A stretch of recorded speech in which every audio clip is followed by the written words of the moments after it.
अरे या मनुवादी सरकारचं करायचं काय? अरे या मनुवादी सरकारचं करायचं काय? डॉक्टर बाबासाहेब आंबेडकरांचं उपवर्गीकरण रद्द. अरे होत कसं नाही? अरे होत कसं नाही? विश्वरत्न परमपूज्य डॉक्टर बाबासाहेब आंबेडकरांचा या सरकारचं करायचं काय? या सरकारचं करायचं काय? डॉक्टर बाबासाहेब आंबेडकरांचा वर्गीकरण रद्द. हा सर सांगा.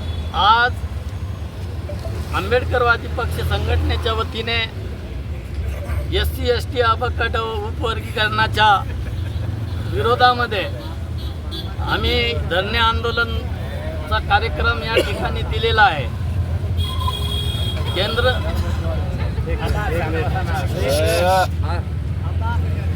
सुप्रीम कोर्टाने 1 ऑगस्ट 2024 मध्ये जो SC ST मध्ये SC ST आरक्षणामध्ये अपगट करण्यात यावं तशा पद्धतीचे राज्य सरकारला निर्देश दिलेले होते. डायरेक्ट आदेश दिलेले नाही, निर्देश दिलेले आहे. त्याच्या पद्धतीने ज्या सरकारला वाटलं राज्य सरकारला तर त्यांनी बऱ्याच ठिकाणी आंध्र प्रदेश असेल, तेलंगणा असेल, कर्नाटक असेल, पंजाब हरियाणा असेल या राज्यामध्ये लागू करण्यात आलेला आहे. परंतु त्या आरक्षणाचा लाभ तिथल्या लोकांना जो आहे विभागणी केल्यामुळे त्या कम्युनिटीला तो लाभ मिळत नाही. फक्त काहीतरी जातीला अल्प प्रमाणात त्याचा लाभ होतो. परंतु मित्र हो, या देशाची राज्यघटना डॉक्टर बाबासाहेब आंबेडकरांनी लिहिलेली आहे आणि SC ST साठी जे आरक्षण दिलेलं आहे ते घटनादत्त आरक्षण आहे. त्याच्यामध्ये 341 नुसार ती घटनेच्या 341 तरतुदीनुसार अनुसूचित जातीला, 342 नुसार अनुसूचित जमातीला घटनादत्त आणि संवैधानिक आरक्षण दिलेलं आहे. यामध्ये कोणालाही त्या जात समूहाला दिलेलं आहे, कॅटेगरीतल्या जातीला दिलेलं नाही. परंतु हे मनुवादी सरकार, RSSचं सरकार, जातीवादी सरकार जेव्हापासून सत्तेवर आलं तेव्हापासून यांनी जातीमध्ये भांडणं लावून, महापुरुषामध्ये भांडणं लावून, धर्मामध्ये भांडणं लावून हा देश धर्मांततेकडे नेण्याचं काम आणि हा देश खऱ्या अर्थानं विघातक प्रवृत्तीच्या हाती कसं जाईल हाच प्रयत्न या ठिकाणी केलेला आहे.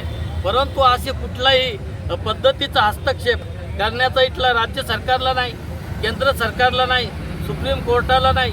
सुप्रीम कोर्टानं जो निर्णय दिलेला आहे तो ओव्हररूल ऑर्डर केलेली आहे, ज्याच्यामध्ये घटनाबाह्य आहे. हा निकाल संविधानिक नाही. म्हणून इथल्या असणाऱ्या मोदी सरकारला आमचं आव्हान आहे की हा जो निकाल जो सुप्रीम कोर्टाने दिलेला आहे त्याच्यामध्ये कॅबिनेट बोलून कॅबिनेटच्या मिटिंगमध्ये त्या निर्णयाच्या विरोधात वट हुकूम काढून तो सुप्रीम कोर्टाचा 1 ऑगस्ट 2024चा निकाल रद्द करण्यात यावा. बदर समिती जी आहे 1 सदस्यीय आहे. या 1 सदस्यीय समितीनं या 59 जाती SC मधल्या आणि ST मधल्या 47 जातीच्या कुठल्याही जातीला त्याची चौकशी केली नाही.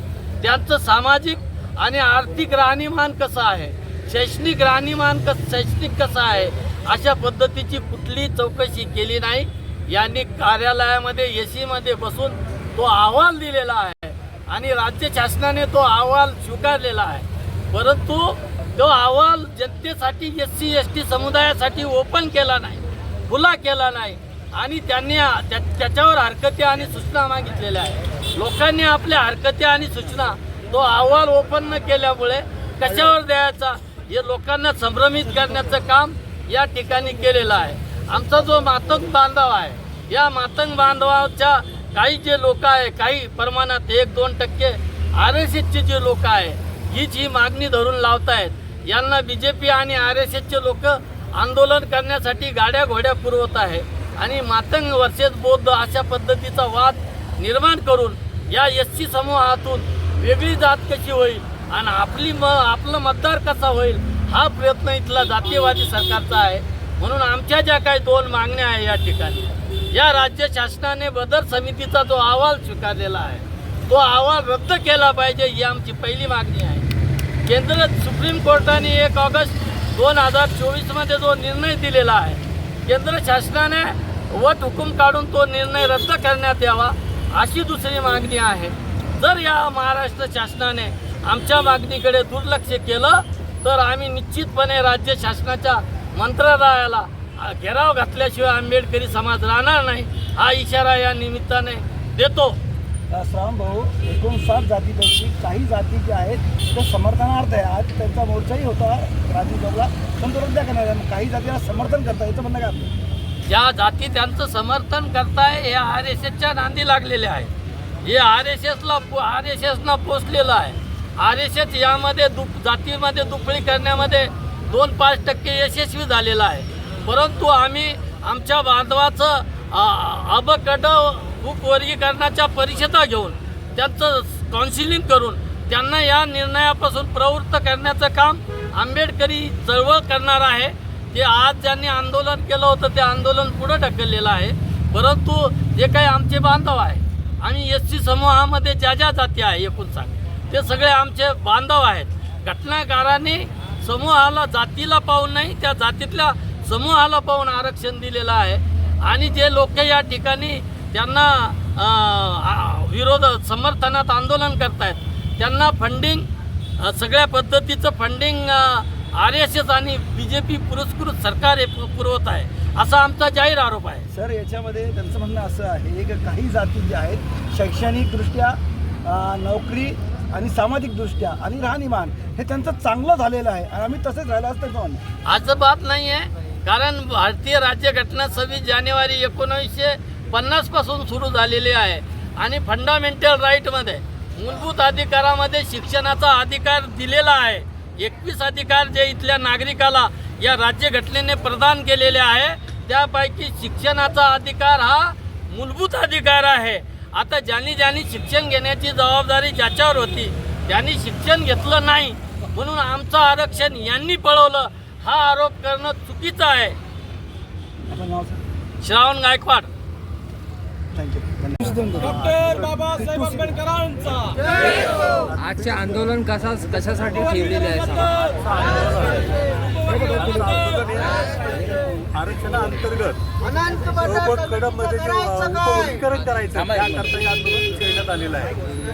तर आंदोलन आम्ही याच्याकरता करत आहोत की 59 जातीला हे आरक्षण दिलेलं आहे.